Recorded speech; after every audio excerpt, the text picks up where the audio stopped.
back at it again, and oh my goodness, guys. Now, this is going to have to be taken with a grain of salt, obviously, because of what we've seen in the past, but, Trump v. Biden, in the polls, right now, Trump wins. Yeah. As much as they have tried to demonize this man, to throw this man into the fire, it looks like currently they have failed. Like, share, comment, hit that subscribe button if you're new, and let's dive in. And welcome back to What America's Thinking. As we look ahead to 2024, we're taking a look at some interesting polling about the presidential election.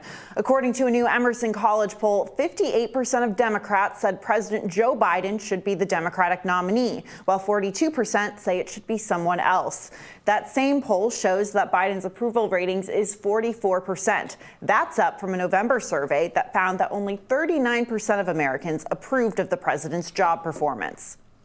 Meanwhile, former President Donald Trump could have the Republican Party nomination in the bag. Polling by Emerson shows a substantial lead over potential primary challenger, Governor Ron DeSantis.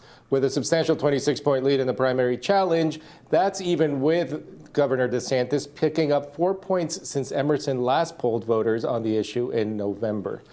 So, 26-point lead over DeSantis.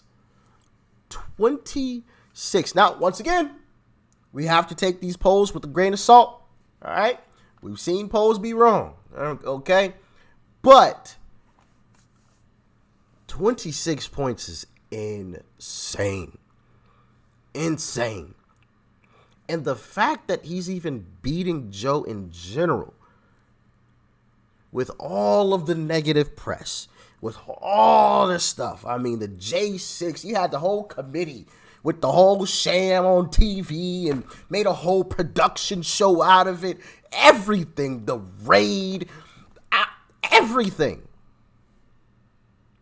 He still holds a lead over Joe. And a 26-point lead over DeSantis. DeSantis, who flipped a purple state into a solidly red one. Solidly red. I think that's newsworthy, guys. I think that's newsworthy. who do you think is, if it's not DeSantis, if it's not Trump, is there anyone in the Republican Party that might, jump in and actually make a long run for nomination? Yeah. No. But hey, we got a little fun with this one. If it's not Trump, for some odd reason, right? If it's not DeSantis, even after that, for some odd reason, if it's not either one of them two, who would it be? Or who would you prefer come out of the Republican Party? Let me know in the comment section. If you can't pick Trump and you can't pick DeSantis, right? I know those are our picks, most of our picks. I won't say all of our picks. I'm sure there's an outlier somewhere. But if you can't pick those two guys, who would you pick? Let me know in the comment section. Let me know. Yeah, Raphael, I think at this moment in time, we only see DeSantis and Trump in the polls. It seems like they're very much sucking up the oxygen. In fact, I've been talking to a lot of Republican sources this week who say that DeSantis might be peaking too early. And we've certainly seen it before, such as in 2016 with candidates like Jeb Bush or even Scott Walker when Trump, came into the foray then. So, there's that question. And also a lot of sources saying, look, Trump already sort of has this in the bag. bag. He has the name recognition. He has support among, many of the conservative grassroots in the Republican primary. He has a record he can run on. At the same time, though, there clearly is an appetite in other polling, or there seems to be an appetite, according to other polling, that would show that that Republican primary voters are looking for something new. They're looking to a fresher face, and then in comes Ron DeSantis, maybe Nikki Haley, former Vice President Mike Pence, Mike Pompeo, the former Secretary of State. So those are some names.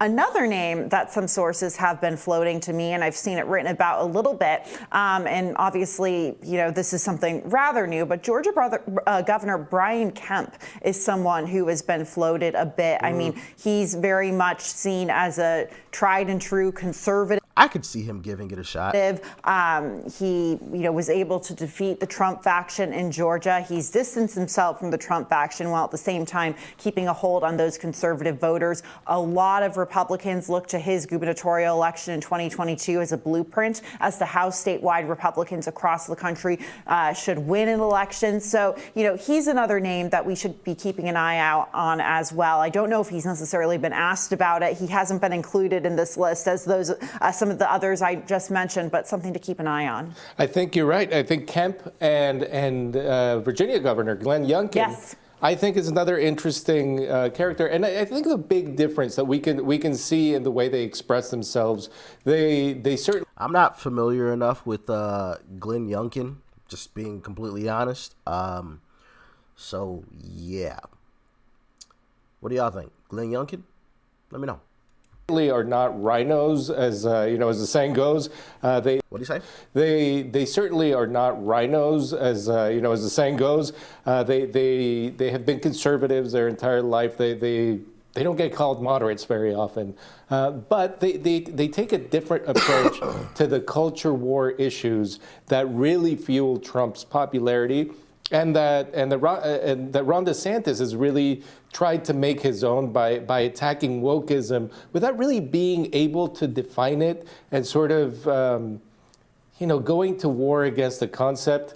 It didn't really work ever. It didn't work in the drug war, and what Ron DeSantis has to do is show that he didn't peak too early, because you're right. I think that is his biggest concern right now, but also that there's more substance in him than that. And I think somebody who won an election in what seemed to be a bluish state, like Glenn Youngkin, shows more substance, or at least shows that he can convince a key segment of voters that that substance is there.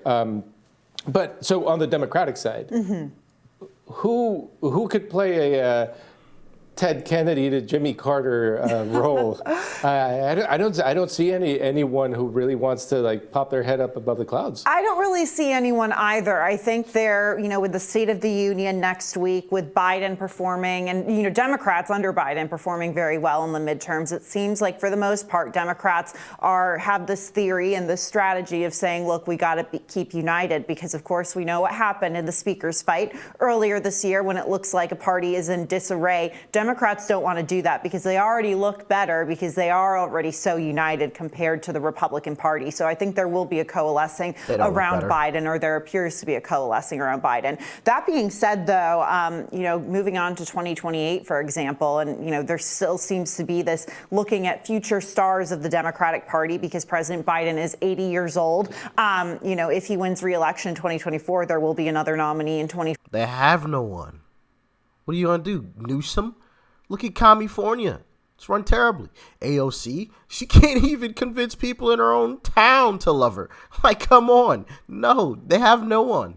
28 too. So, some names I've heard floated are Josh Shapiro, the new governor of Pennsylvania, or their only hope is Kamala, because she has 2 Infinity Stones. She's black and she's a woman. Here you go. Just talk about you being black and you being a woman all the time. Guarantee it. Senator Raphael Warnock won re-election last year in Georgia. These are Democrats who won in swing states. In Josh Shapiro's case, it can be argued that he was running against an incredibly weak candidate. Same thing for Warnock in a way, but they are relatively young men who are looked at as the future of the party. Josh Shapiro has that executive experience. Raphael Warnock has that experience in the Senate. So those are some names that are floated. But I want to go back to that point you made about DeSantis and Youngkin sort of comparing Florida and Virginia. I think that's so fascinating because I think their states in a way dictate their styles, even though they very much have very different personalities that are very much their own. You know, in Florida, for all intents and purposes is a red state now, a state where President Trump was popular for a while. Ron DeSantis, seen as sort of a Trump light or maybe a Trump Jr. in many ways, has made inroads in making it even more red. Glenn Youngkin, like you said, won in a purple state, which I would say is blue leaning. So I guess for Republican primary voters, my question is, what style do they prefer and what style wins nationally after we've had so many years of Trump at the helm? We like the Trump style. That's what we like. Right. Okay? And does Trump step aside if he doesn't win that nomination? I mean, it wouldn't surprise anyone if he lost the nomination, didn't agree with that result, and ran as an independent, as a MAGA candidate anyway. So it is a very absolutely very difficult decision for any Republican to make. And the one thing I'll say on the Democrats is it's not a question of if President Biden is going to announce. It's when President Biden is going to announce. And we know it's soon. So even though President Biden's job approval ratings appear to be rising, the hypothetical rematch with former President Trump has Biden still trailing by 3 points. So according to Emerson College, 44% of Trump, 44, 41. Someone else is 10, undecided 4. We'll take 3 of that and give it to Trump and 1 and give it to Biden. Okay, so we'll be looking at 47 and 42, 47, 42. Let's go. Listen, I think that's pretty fair for the undecided. 3-1. But what do y'all think? I mean, even if you want to go 2-2, I mean, that's still a loss, you know? But I think the undecided will tilt towards Trump. Americans would support Donald Trump. 41% would back the current commander-in-chief. 10% would support an entirely different candidate. And 4% are still undecided. Yeah, so, I mean, I guess now that 10% could make it or break it. Could make it or break it. I think that 10% is going to break heavily towards Joe, unfortunately. This 10. So that's going to break towards Joe. Just depends on how much. This is going to break towards Trump. And listen, and I've said this for a while. Trump v. Joe is going to be very, very, very, very close. Very, very close. It's going to be a nail biter, in my humble opinion. And I could be wrong. I could always be wrong. My belief before was that with DeSantis, it wouldn't be as close. DeSantis doesn't have that stigma on him that, you know, the Democrats have put on Trump. You know, the name Trump has become like Pavlov's dog, where some leftists, they hear Trump and they just automatically get angry. Don't even know why they're angry. Have no clue. Zero clue. But they just hear the name Trump. And it's just the weirdest thing ever. It's so weird, so strange. But that's what the Democrats have done to some folks. While DeSantis doesn't have that, you could say DeSantis and it doesn't trigger that same response. So I always was of the thought process that DeSantis would have an easier time winning.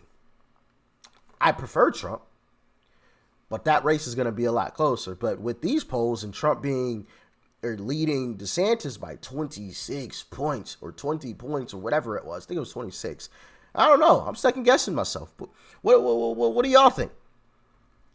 What say you? Let me know in the comment section below. Do you think it will be easy, a whole lot easier for DeSantis to beat Joe?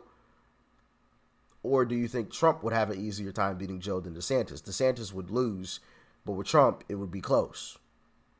Talk to me. Talk to me. I just thought it was pretty fascinating that Trump still has the lead in a 2024 race currently. After everything that's going on, I thought that was pretty wild. I was just like, oh, I thought it was going to be an uphill battle. Looks like we already standing at the top of the hill looking down. What do you know? What do you know? Anyway, y'all let me know what you thought about this one in the comment section below. Like, share, comment, and of course, hit that subscribe button before you go.